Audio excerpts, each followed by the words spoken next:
Aisitsu, my fellow Salotus, it is I, Chaos, and welcome to what will be the finale of Around the Clock at Bikini Bottom. Or at least I hope so, because I am re-recording this for like the upteenth time, because once again, I could not use my stream footage of this because the length of it, and Camtasia was not having it, because Camtasia is a friggin'... So basically, long story short, Camtasia, my editing software, seems to have a really big issue regarding big, lengthy videos. Now granted, that would make sense, there's a lot more footage and stuff.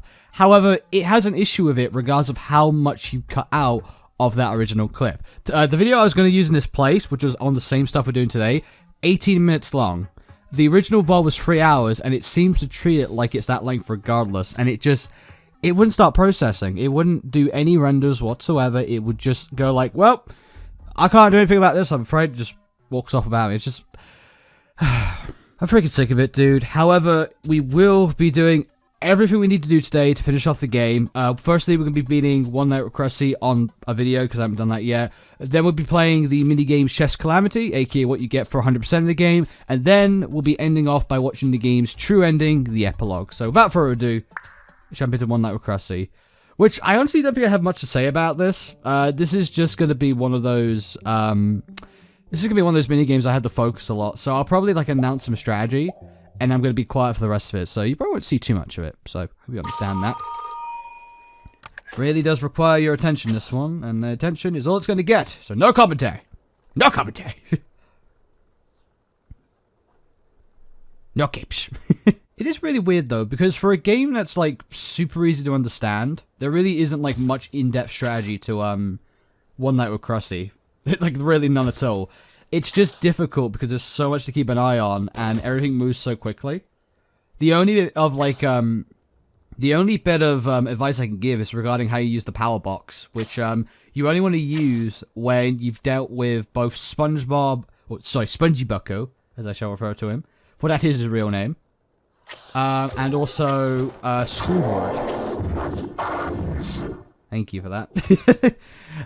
Because obviously, with Padre and Mr. Krussy, you have 2 layers of doors to go through. Squidward and Spongy Bucko can just walk straight in. So if you're going to turn off the power and reboot it, you must make sure they're both gone. Because otherwise they will most likely kill you. So, besides that, just play effectively, you know. Be sure to listen out, look at all the cameras where possible, and just be efficient. And that is literally the best advice I can give you for this. In other words, don't do a commentary while playing, because it will be enough of a distraction and get you killed multiple times like it always has. 5 AM, boys. Sorry, I said it wrong. 5 AM, boys! There you go. Is that a better Next Genius impersonation? I'm going to spike my microphone doing that. It was worth it. Oh! Well, I tell you, when you focus and don't get distracted, it works. Just when you decide to knuckle down and not get distracted, all's fine. Everything is perfect in the world. We survived the night. Plankton looks like he's in a massive hangover. Let's return to the menu. Okay, at least it took us just over 7 minutes. No, just over 7 minutes? Just before 7 minutes, sorry. According to Audacity. Right. Here's One Night With Krussy. That'll save me a lot of editing. Always nice. Chef's Calamity. Okay. So this is the final boss of the game. I don't know if it's canon or not, but I mean, who cares? This game has done so much crazy shit, I don't think we should be concerned whether or not it's canon or not. There's still one lingering threat. Chef Prowler. Save all Mr. Krabses from destined death and finally release Around the Clock. So yeah, this is this is definitely an interesting one. Mainly in how it takes a shot at the game's development and everybody around it. Pardon me. Oh god, burps. All is right with the world, as all things should be. You stopped the Overlord, rescued Squidward and Plankton from their nightmares, and 100%ed the game! Congratulations! You can finally take that break we promised back in Goo Lagoon. Or that would be the case if you didn't thwart Chef Prowler's career advancement. Shame on you, scaring away his Prowler-palooza clientele and burning his establishment. Well, with the power of memes, he's found the gauntlet and become Prowlnos, an entity hellbent on taking everything you care about. It wasn't your fault that Krabs' and Krussy's fates were sealed, nor was your nagging the course of around-the-clock delays. It was him all along! Joining forces with other starfish men all across the multiverse, you confront the root of all conflicts for one final showdown. Alright. So this is an interesting boss. It's essentially a combination of all the other ones we fought in the game. in one. So it's like a boss rush of sort. But it definitely isn't easy. I can say that for a fact. It was like, we talk about how this is the only time you see, like, Man Ray and some other bosses without the Starfish Man filter. Which I personally think is amazing. It actually really goes to show how good of a modders they look. When not ruined by some somewhat questionable filter. Like, I can't say I hate the Starfish Man filter. But definitely after seeing how they look without it. kind of like it. Without it. Okay. So, we've only got to go for Chef Prowler here. But I like going for the other Prowlers because there's so many of them. Try and limit the numbers a little bit. Gives you a better time to deal with him. That's the idea. Block. Wait for him to chop eventually. Ugh, sorry, more snuffly. There you go. Okay, who was next? Oh god, yeah, Slug and Sneaky Nippers Man! And also, Prawn. How can we forget Prawn? Not that he gets overshadowed by Sneaky Nippers Man. Honestly, he doesn't. Again, I've still, like, said so many times how much I love, the voice that the Unamazing Rando gave, Prawn. Really cool stuff. Alright, you. You I don't like, so you can get out of here. There you go. Alright. Now, I think every time he does this, there's, like, more, yeah, there's more of them that spawn every time he does this. Okay. So once again, I'm going to take this nice and slowly. Deal with them one at a time. Not get overrun, basically. That's the idea! Oh! I punched him in the face. Okay, well that works just as fine. Just avoid him quickly. Wait until he does his charge. There you go. Alright, only one more to go. It's probably the worst combination of bosses so far. Doodle Patrick and Bessie. Alright. I wonder if I... Oh god. Oh! That was close. That was very, very close. Hang on, I want to try and... okay, oh, hey, he's actually going to get stuck in his attack animation. So we'll deal with Bessie first. There you go. Because I forgot, Doodle Patrick falls into this loop where he stands still and just does attacks. Which is very easy for you because you just leave him to his own devices. Okay, here we go. Alright. Now I've got to do this next bit flawlessly, otherwise we start right back at the beginning again.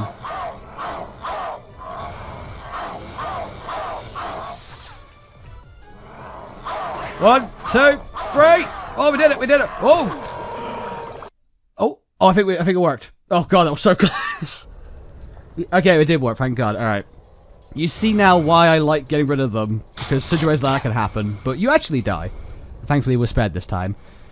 You couldn't let me have it. I could keep going, you know.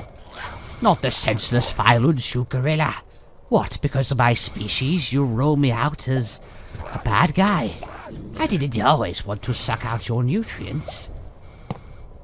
Oh, Jesus Christ, an army of them. This altercation would bring them much closer, Starfish Man. Men. I hope you realize how fruitless of an endeavor this whole debacle is. You know, your Mr. Krabs had the grace of enduring a quick death.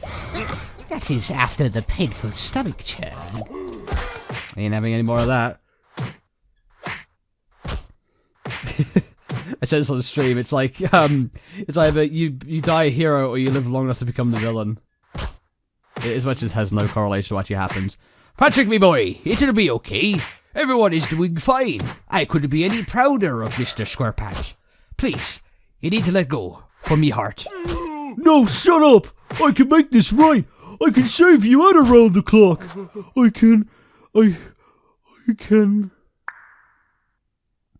just no point. Don't beat the dead horse, Padre. Let it die! Let around the clock die! We defeated Prowlnos. Alright. Game's final boss beaten. Alright, so that's all done. Now, last thing we've got to do is watch the game's true ending, which I'm sure some of you haven't seen yet. The Epilogue. Let's watch. And talk a little bit about what we see. just before we close off today's video. 1 year later.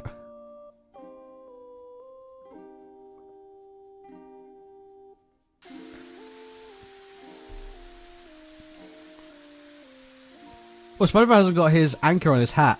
Oh, how could you miss such a detail? Oh, around the clock, 2 out of 10. Scribb's got a very long arm now. Okay, I should probably stop pointing out these little bits here and there. Oh, he's actually smiling as well. You can barely see it because of the angle and the lighting. And the fact is, grave looks like it's made of shit, but besides that... Alright, press F to pay respects. I still can't believe Pearl dies as well. Regarding the whole, like, cloning process, it's weird how... I think some characters do survive and others don't. I'm assuming Pearl dies because she was fed upon, I guess? I don't completely know how it goes. I've still not seen the Planet of the Jellyfish episode yet, so... As much as I don't think they would showcase a literal fish dying in that, because it's a kid's show. So, I don't think I see it anyways. But you know what I mean, right? Like, regarding what they do and what the cocoons and all that are for, no idea. But I assume it's for feeding. Anyway.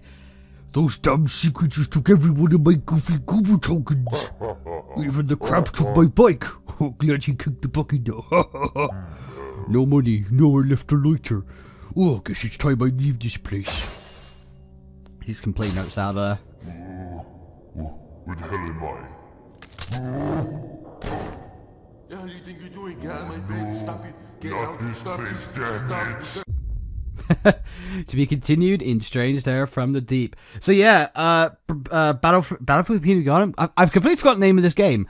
Around the Clock is the prequel to Strange Terror from the Deep regarding the Berry universe, which I can't really talk much about because frankly I don't know much about it, even though Dave gave me a big list saying this is what's going to be like in the place of the Berry universe.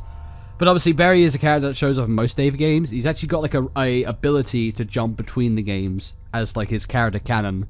And this was another case of that. He jumped to Around the Clock, as we saw in the beginning. And now he's off to Strange Terror from the Deep, which is a game that I feel like I need to play again at some point. I haven't touched Strange Terror from Beyond the Stars or Strange Terror from the Deep in quite a while. And I feel like with this now being showcased as the prequel to that game, maybe it's worth checking out the newest version, or like checking out Strange Terror from the Deep, sorry. Because there is a newer version coming out later on this year, I believe, that Dave's been working on a bunch. And I think it'd be cool to kind of showcase what the original one has, especially because I don't have that footage anymore, me playing it, let alone my review of the game, which I did a while ago, which actually helped influence a lot of the decisions made in the newest version of Strange Terror from the Deep. So, yeah, if you guys want to see some Strange Terror from the Deep, let me know. I might do like a video on it. Could be a thing. But until then, ladies and gentlemen, I hope you guys all enjoyed this playthrough Around the Clock as much as I did. I friggin' love this game still. As much as it was a lot to do, and as much as it has some bad history to it, mainly regarding the player base, not the actual game itself, I'm glad that we're here, and I'm glad we got to play for the entire game, and all that good stuff. So big thank you to Dave and Padre again for making it. Thank you to Padre as well for being the man making all my incredible thumbnail art for this entire series. The little me on the front was made by him, so big thank you to that. And yeah, just thank you everybody else for supporting the series and all. I really do appreciate it. Until then, ladies and gentlemen, I hope you all enjoyed. I've been Chaos, you've been Yost One for Lawrence, as you always are. Until this time, remember to do the usual. Like if you enjoyed the video, dislike if you didn't. Subscribe to the channel if you want to see more. Maybe go follow me on Twitter for updated stuff, because in case you don't know me by now, inconsistency is my quality. I also got some links in the description below to my Twitch. Definitely go check out my Twitch. I try to stream 3 days a week. But I also got a Patreon in case you want to throw $1 to $3 a month for me. Get your name credit at the end of all my streams and my videos, which you'll see that list in a little bit. But most importantly, of all things, ladies and gentlemen, take care, everybody. Sayonara.